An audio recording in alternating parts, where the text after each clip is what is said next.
Too busy for Christmas, until a mechanic and his little girl repaired the CEO's heart. The snow was falling harder than it had in years, covering the city in a silent, cold blanket. And yet inside the glass walls of the towering office, Daniel Hayes didn't even notice. He sat alone at his desk, staring at numbers that meant everything and nothing at the same time. His phone buzzed constantly, emails piled up, and somewhere far below, people rushed home to their families, laughter echoing through streets lit with Christmas lights. But Daniel didn't move, because for him, Christmas had stopped existing a long time ago. Backhand index pointing right before we begin. If you believe in kindness, second chances, and stories that touch the heart, don't forget to like, comment, share, and subscribe to the channel. Your support means everything.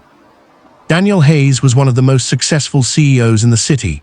His company was worth billions, his name carried power, and his life was a perfect example of what the world called success. But behind the tailored suits and sharp decisions was a man who had quietly buried his emotions under years of loss and regret. 5 years ago, on Christmas Eve, Daniel had made a choice. He chose work over family. He chose a deal over dinner. He chose ambition over love. That night, his wife and young son had been driving to meet him at the office. Snowstorm, slippery roads, a call he never picked up, and an accident that took everything away. Since then, Christmas had become just another date on the calendar, a painful reminder he refused to acknowledge.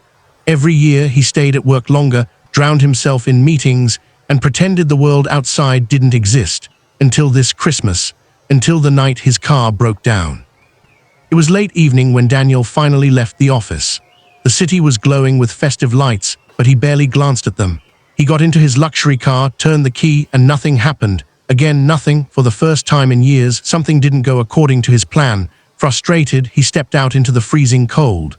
Snowflakes landed on his coat, melting instantly. He looked around, annoyed, as if the universe had personally decided to inconvenience him. That's when he noticed it, a small, dimly lit garage at the corner of the street. The sign flickered weakly, and the place looked nothing like the polished environments he was used to, but he had no choice. Inside, the air was warm, filled with the smell of oil and metal. A man in his early 30s stood bent over an engine, his hands covered in grease. Beside him, a little girl no older than 6, sat on a wooden stool, swinging her legs and humming softly. For a moment, Daniel just stood there. Watching, the mechanic looked up, wiping his hands on a cloth. His face carried a tired kindness, the kind that comes from working hard not just for survival, but for someone else. The little girl noticed Daniel first. Her eyes lit up with curiosity, and she smiled, a pure, unfiltered smile that felt almost foreign to him. Daniel explained his situation briefly, his voice cold and distant. The mechanic nodded without hesitation and stepped outside to check the car. Girl stayed behind, watching Daniel with innocent fascination. She didn't ask questions, she didn't judge, she just smiled, and somehow that made Daniel uncomfortable. Minutes passed. The mechanic returned, explaining that the issue wasn't major but would take some time to fix. Daniel sighed, clearly impatient, but had no option but to wait, so he sat in that small garage. For the first time in years, with nothing to do, the little girl slowly walked closer, holding a crayon and a piece of paper. She placed it gently on the table near him and went back to her stool. Daniel glanced at it, confused. It was a drawing, a simple one, a small house, a stick figure man, and a little girl holding hands under a bright yellow star. Above them, in uneven handwriting, were the words, "My papa is my hero." Something in Daniel's chest tightened. He looked at the mechanic, who was now working outside in the cold, snow collecting on his shoulders. His movements were steady, patient, and focused, not rushed, not stressed, just present. The little girl watched him with pride. Daniel looked back at the drawing, and suddenly memories he had buried began to surface. His son's laughter, his wife's warm smile, the last drawing his son had ever made for him, one he never had time to look at. Daniel closed his eyes as if trying to escape the feeling. But it didn't go away, it stayed, growing heavier with every passing second. The mechanic came back in, stamping his feet to shake off the cold. He smiled apologetically, saying it would take a bit longer. His daughter ran to him, hugging his leg tightly. He gently placed a hand on her head. That simple gesture broke something inside Daniel, because he realized something terrifying. This man with almost nothing had everything Daniel had lost: time, love, presence. Daniel had spent years building an empire, but in the process, he had lost the only people who truly mattered. The little girl picked up her drawing and walked over to Daniel again.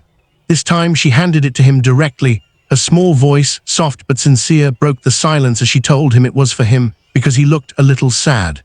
Froze, no one had said that to him in years, not his employees, not his partners, not even himself. He looked at the drawing again, but this time it wasn't just a child's sketch. It was a mirror, reflecting everything he had forgotten. And everything he still had the chance to become. Hours later, the car was fixed. Daniel reached for his wallet, pulling out more money than necessary.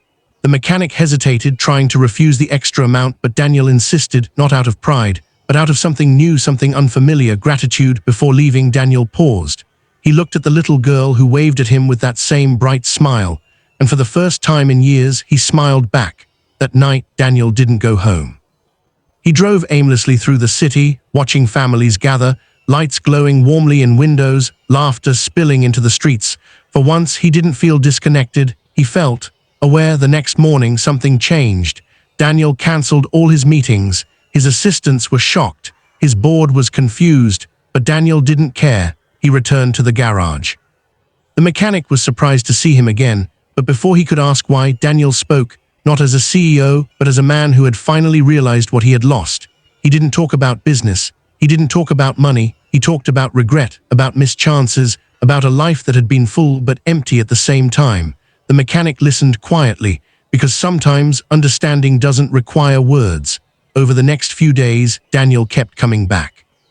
Not because his car needed fixing, but because his heart did. He began helping around the garage, awkwardly at first, then with genuine effort.